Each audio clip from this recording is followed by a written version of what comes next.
Nakapag-share na ba kayo unwittingly ng fake news sa social media? Yun bang pabor sa China? Hello, ako si Marites Vitug, Editor-at-Large ng Rappler. And this is Hindi Ito Marites. Hindi ito chismis. Everything I discuss here is based on verified info. In other words, hindi Marites. Unang-una, bilang isang bansa, dapat meron tayong common set of facts. Dapat sa totoo lang tayo. Kung hindi, para tayong basag na baso, pira-piraso. Paano tayo magkakaintindihan? Ganito ang ginagawa ng China sa atin.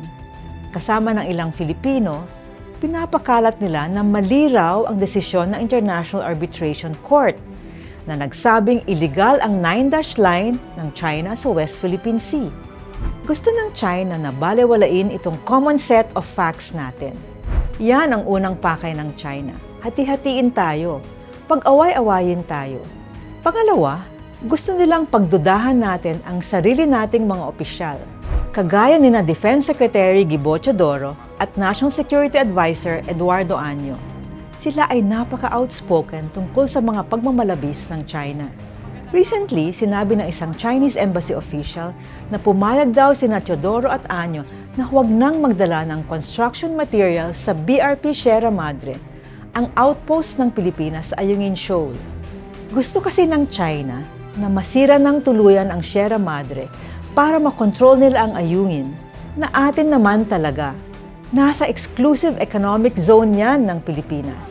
Sabi ni Teodoro, propaganda yan ng China para makalimutan natin ang masamang balak nila na agawin ang Ayungin. Pangatlo, tinatakot tayo ng China na magkakagyera kung patuloy nating ipaglalaban ang karapatan natin sa Ayungin at buong West Philippine Sea. Yun din ang sinasabi ni Rodrigo Duterte nung presidente siya. Pero marami na tayong pagtindig laban sa China using peaceful means. Nanalo tayo sa arbitration court, nakakuha tayo ng international support. Mismong mga fisherfolk natin ang nag-e-expose ng harassment ng China. May agreement tayo with Vietnam na magtutulungan ang ating mga Coast Guard para maging mapayapa ang South China Sea. Kaya huwag tayo magpapaniwala na gyera lang ang option kung titindig tayo laban sa China. False choice yan.